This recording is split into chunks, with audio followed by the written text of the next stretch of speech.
네, 여러분 안녕하십니까. 9월 22일 화요일 아침 매일 성경 묵상 함께 나누겠습니다. 오늘은 사무엘하 2장 12절에서 끝절 32절까지 내용인데요. 제가 앞부분 14절까지를 봉독해 드리겠습니다. 넬의 아들 아브넬과 사울의 아들 이스보셋의 신복들은 마하나임에서 나와 기브온에 이르고 수라의 아들 요압과 다윗의 신복들도 나와 기브온 목가에서 그들을 만나 함께 앉으니 이는 못 이쪽이요 그는 못 저쪽이라. 아브넬이 요압에게 이르되 원하건대 청년들에게 일어나서 우리 앞에서 겨루게 하자. 요압이 이르되 일어나게 하자 하며.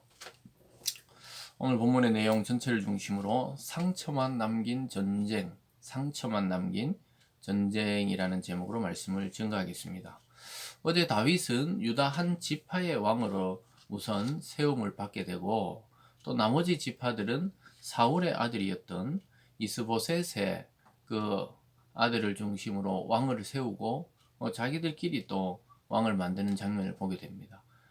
그냥 육체적인 전통을 따라 왕을 세웠죠. 하나님의 뜻을 따라 세워야 되는 이스라엘의 왕이 아니었던 것입니다. 결국 이렇게 한 나라 안에 두 왕이 생기면서 내전이 일어나게 되는 장면을 보게 되는데, 오늘 보면 서로가 상처만 남는 그러한 참 어이없는 그런 죽음과 전쟁을 보게 되는 것입니다. 여러분, 이처럼 어떤 공동체가 하나님의 은혜가 떠나면은 비정해지고 무정해지고 또 무모해지고 아주 무책임한 그러한 일들을 벌이는 것을 보게 됩니다. 그래서 우리가 이것을 축소해서 교회 공동체를 영적인 이스라엘로 볼 때 이 성도 간의 다툼이나 미움이나 시기나 비방은 상처만 남길 뿐이라는 것을 또한 우리는 이 아침에 깨달을 수가 있습니다.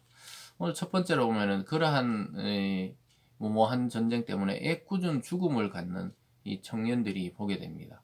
왜냐하면 양쪽에서 이 아브넬과 요압이 서로 힘겨루기를 하는 거예요. 자기들 장수 중에 젊은이들을 일어나게 해서 서로 싸우게 하자 이렇게 말합니다. 15절로 보면요. 그들이 일어나 그 수대로 나가니 베냐민과 사울의 아들 이스보셋의 편에 12명이요 다윗의 신복 중에 12명이라. 그러니까 12명 12명이 함께 붙어서 겨뤄보자는 겁니다. 근데 그것이 이 24명 이 모두의 죽음을 가져오는 싸움이 됩니다. 16절에 보면요. 각기 상대방의 머리를 잡고 칼로 상대방의 옆구리를 찌르며 일제히 쓰러진지라. 그러므로 그것을 헬갓 하수림이라 일컬었으며 기브온에 있더라. 헬갓 하수림이란 말이 아주 날카로운 칼의 밭이다. 그러니까 칼들의 밭이라는 거예요. 거기서 칼로 서로 찔러 죽였기 때문에 이러한 이름이 붙여지게 된 것입니다. 상대의 머리를 잡고 전부 옆구리를 동시에 찌르는 거예요. 여러분 참 어리석은 거 아닙니까? 그렇게 되면은 동시에 찌르면은 둘 다 죽는 것이죠. 아니면 중한 상처를 받는데 여기 보면 그들이 다 아마 죽은 것으로 이렇게 여겨집니다. 그래서 이 괜히 장수들의 힘겨루기 때문에 이 꽃다운 나이에 청년 장수들, 청년 군인들 24명이 한순간에 목숨이 사라집니다. 참 이것이 권력자들이 자기들끼리는 막 입으로 여러 가지 전쟁을 일으키고 하지만 실제 죽어나가는 것은 젊은이들이죠. 요즘 뭐 러시아와 우크라이나 전쟁이 점점 길어지고 있지만 거기에서 뭐 서로 대통령끼리 죽는 것이 아니라 그 대리전으로 청년 군인들이 나가서 수만 명이 지금 죽고 있는 것이죠. 그래서 이러한 전쟁이 이스라엘 내에 일어났다는 자체가 이것은 하나님의 뜻에도 맞지 않고 이 믿음의 공동체에도 맞지 않는 일인데 어쨌든 이런 어리석은 일을 벌립니다. 그래서 결국은 큰 싸움이 됩니다. 17절에 보면요. 그날의 싸움이 심히 맹렬하더니 아브넬과 이스라엘 사람들이 다윗의 신복들 앞에서 패하니라. 결국은 그 이스보셋의 신하들 또 아브넬의 신하들이 피해서 도망을 가게 됩니다. 그럼 거기서 또 그쳐야 되는데 오늘 두 번째로 보면은 무모하게 집착해서 생명을 잃고 마는 아사헬이라는 그러한 장수를 보게 됩니다. 요압의 아들, 요압의 저 동생이죠. 동생인데 이 아사헬이 너무나 이 젊은 혈기로 결국 적의 장수를 죽이려고 하다가 자기들이 이기고 있으니까 끝까지 따라가다가 오히려 그 아브넬의 창에 찔려 죽는 장면이 그 다음에 나타납니다. 18절로 가볼까요? 그곳에 수레의 아들 세 아들 요압과 아비새와 아사헬이 있었는데 아사헬의 발은 들로로 같이 빠르더라. 아사헬이 아브넬을 쫓아 달려가되 좌우로 치우치지 않고 아브넬의 뒤를 쫓으니 아브넬이 뒤를 돌아보며 이르되 아사헬아 너냐 대답하래 나로다. 아브넬이 그에게 이르되 너는 왼쪽으로 오른쪽에 가서 청년 하나를 붙잡아 그의 군복을 빼앗으라 하되 아사헬이 그렇게 하기를 원하지 아니하여 그의 뒤를 쫓으매 그의 요압의 막내 동생이죠. 아사헬이 발이 너무 빨랐어요. 그러니까 뭐 아주 전쟁에서 굉장히 빠른 속도로 가서 적을 무찌르는 그런 능력이 있었던 것 같아요. 그러나 이 청년이 용기는 가상했지만 이 전쟁의 전문가였던 이 아브넬과는 그 싸움이 안 되거든요, 사실. 자기 형 요압과도 요압과 맞먹는 그런 장수인데, 근데 그가 발의 빠른 하나만 믿고 아주 무모하게 달려가요. 그리고 아사일도 그걸 알죠. 어, 아니 저 아브넬도 그 따라오지 마라. 차라리 다른 군인들 그 군복 빼앗아 가라. 그래서 그 공을 세우라는 거예요. 괜히 날 잡다가 너가 죽을까 하노라. 이렇게 오히려 염려해줘요. 너의 형을 내가 아는데 서로 아는 사이니까 너 어떻게 너를 죽이겠냐? 이렇게 돌려보내려고 합니다. 22절에 보면 아브넬이 다시 아살에게 이르되 너는 나 쫓기를 그치라. 내가 너를 쳐서 땅에 엎드러지게 할 까닭이 무엇이냐? 그렇게 하면 내가 어떻게 내 형 요압을 대면하겠느냐 하되 그러는 거죠. 내가 너 형을 안다 요압.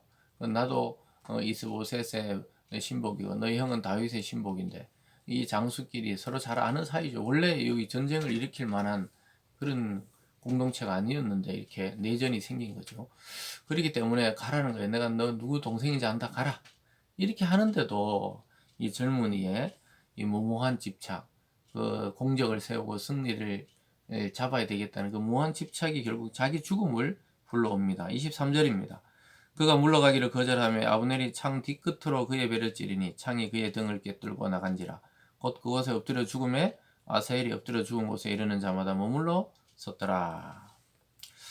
그래서 막 도망할 때는 그냥 도망하도록 놔둬야 되는데 끝까지 따라갔어요. 여러분 그래서 발이 빠르고 이 전쟁에서 참 유리하지만 결국은 그 자기의 장점 때문에 죽고 마는 거예요. 얼마나 빨랐으면 아브넬이 창 뒤끝으로 슬쩍 찔렀는데 그 따라오는 속도가 빠르니까 그냥 창이 배를 뚫고 지나갈 정도였다는 것이죠.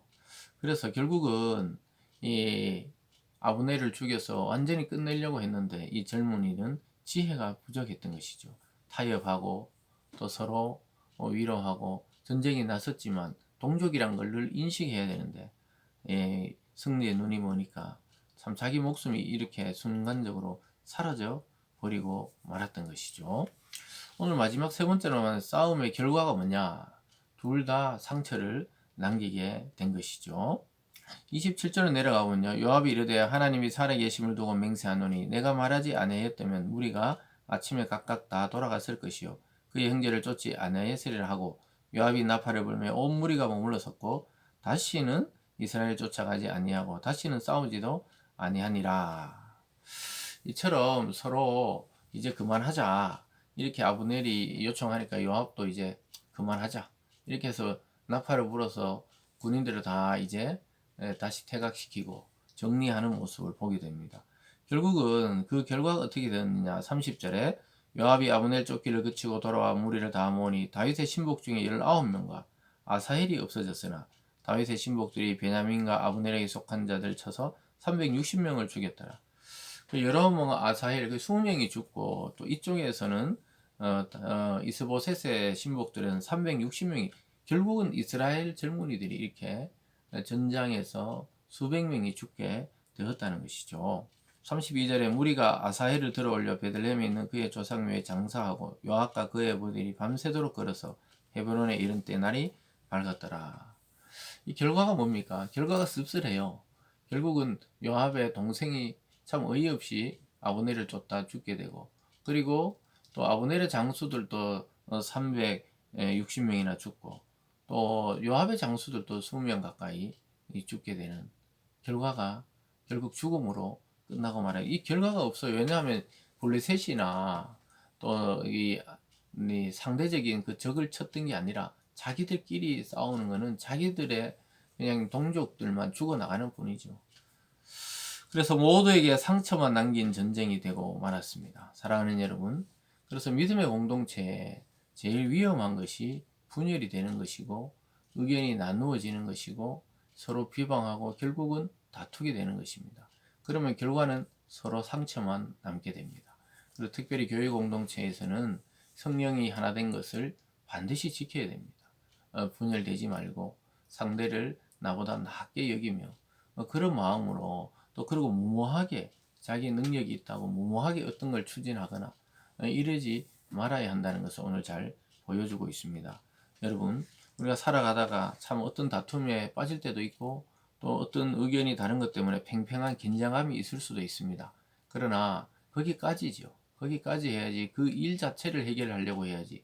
그 일 때문에 그 상대방을 공격하고 비난하고 그렇게 되면은 결국은 이 찢어지는 그런 상처를 안게 되는 것입니다. 우리 주님이 우리를 그리스도의 십자가 안에서 용서하고 용납했듯이 상대를 용납하고 용서하는 마음으로 오늘 하루도 믿음으로 승리하고 영적인 열매를 맺는 한날이 되기를 주님의 이름으로 축원합니다. 기도하겠습니다. 사랑의 하나님 아버지, 다윗과 또 사울의 아들 이스보셋 사이에 이런 엉뚱한 전쟁을 통해 상처를 많이 입게 됩니다. 하나님 아버지, 믿음의 공동체 이스라엘에 이런 일이 일어나지 말아야 하는 것처럼 하나님 이 시대 그리스도 안에 믿음의 공동체인 교회 내에서도 서로 분열되거나 또 서로 싸우거나 서로 비방하지 않고 그리스도의 십자가 정신으로 용납하고 용서하고 사랑으로 품는 우리들 되게 하여 주시옵소서. 감사드리며 예수님 이름으로 기도드리옵나이다. 아멘.